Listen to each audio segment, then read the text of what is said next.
my lovely individuals. Today we're doing a simple project. I have, what do you call this thing? I legitimately cannot remember. But I got a frame. I think they use this for the, my brain ain't working today. Did I take my medicine? Probably not. Cross-stitching. They use this for cross-stitching. But I got a frame here. And a punch needle. And I'm going to make a tiny rug because I feel like it and it should be an easy video. So let's get into it. I want to do something Monster High adjacent. I eventually decided on the Monster High Skullette situation, so I sized it up, printed it out, and then used a Sharpie to trace it. And I traced it on both sides because I wasn't sure what side I wanted to do it on. I'm going to use a hand punch needle, which I've used for other projects before, so I can't even remember where I got it at this point, but you just loop it through the tip and then you lay it through and it makes a loop pile rug situation, which later I end up trimming. Sadly, I ended up using the wrong yarn at the beginning because I used kind of a silkier yarn, but you need something with a little bit of a grip so it doesn't just get everywhere and pull out on you constantly. So, sadly, this gets torn up. Sometimes when you push the needle through, it'll hook onto one of the previous loops, so a good practice is to kind of use your hand to kind of adjust it as you're going, but like I said, I'm gonna trim it up anyway, so I just end up taking off those ripped loops. About here is where I decided that this silkier yarn just was not doing it for me. It just didn't feel right, and I could tell after trimming it, it would just be falling apart. That yarn will go right back into the stash, and I'll probably make random granny squares or something with it. I do like the silkier yarn, just not for this kind of project.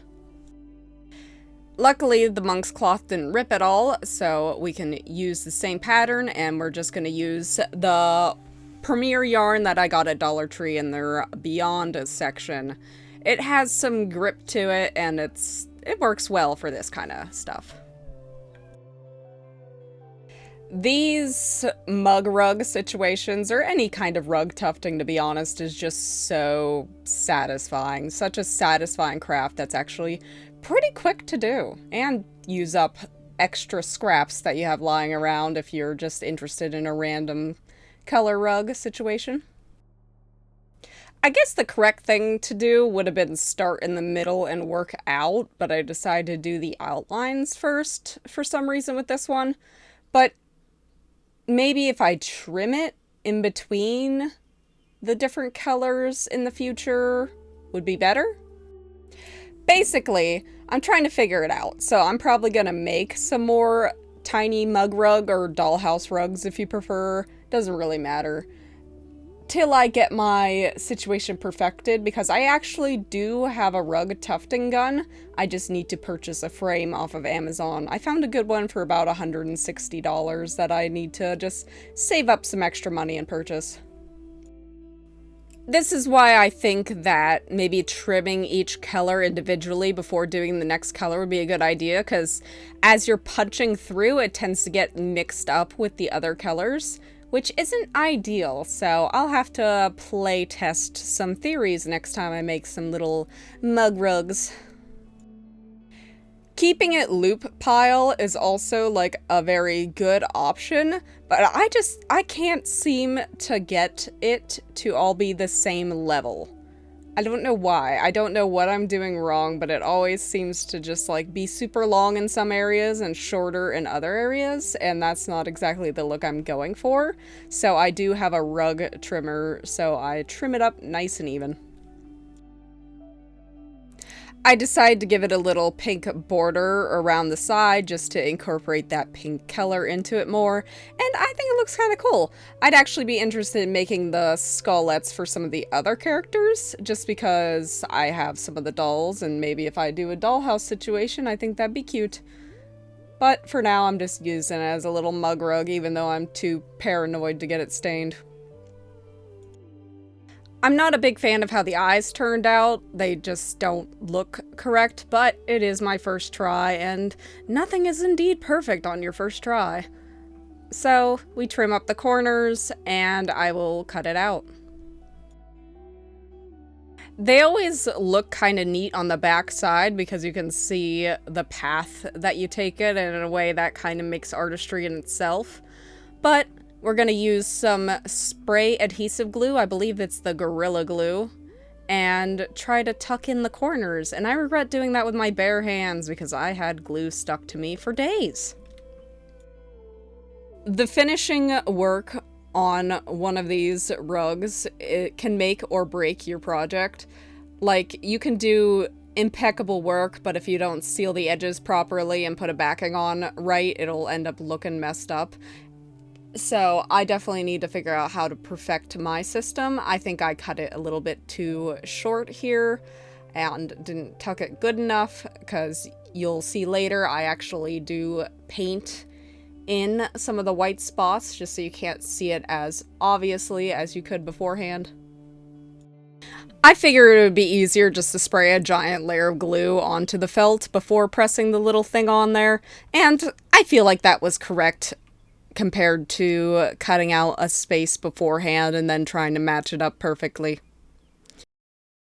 Cutting it out was obviously very simple, and I was charging up my rug scissors, or rug clippers, I guess you would call them, because I haven't used them in probably a year or two.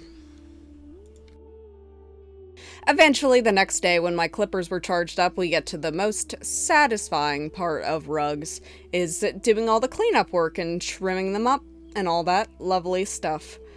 I'm still have to perfect it. I think doing the colors individually, like I said, would be better, and then trying to give them a little bit of arc, like it dips in between the colors instead of just mixing up the colors, kind of how it does with this. Overall, for the first time doing this, I think I did pretty good for really not knowing what I'm doing. I'm looking forward to making more for practice before doing a larger project, like I told my friend Michael on the gaming channel for his wedding. I would make him a supersonic rug, which I still plan on doing. I just want to perfect my techniques before I make that for him, and a lot of other gifts for people and just random things for my house.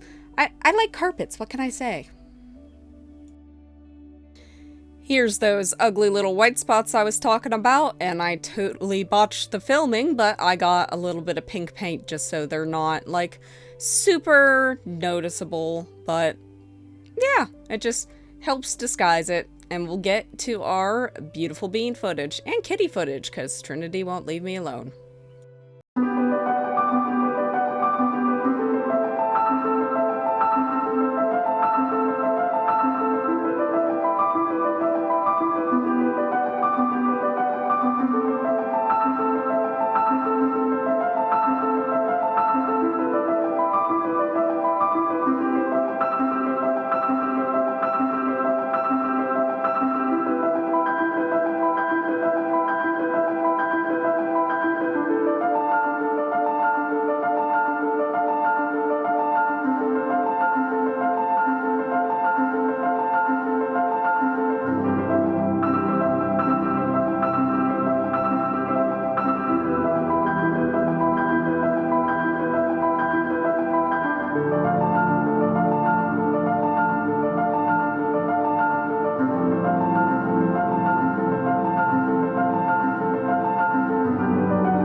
And just like that, we got a cute little rug. I like it. It's really cool. It's nice. Well, from that camera shot, it didn't look too even, but in person, I swear it looks even. But it's cute. Not perfect. Obviously. Nothing I make ever will be. I'm fully convinced that it will never be perfect, and I'm beginning to accept that because I've thrown away so much of my childhood artwork because it wasn't good enough for me, and now it's like stuff that it's like I wish I could look back and I'd see how much better I was. But I digress. That's therapy time for another time, I suppose. But yeah. I want to make more. I want to practice my rug making since I got like hundreds of dollars of equipment to do it already. And my old frame broke. Just need a new big frame. So, yeah. See y'all next time. Please like, comment, and subscribe. As you know, it always helps out. And bye!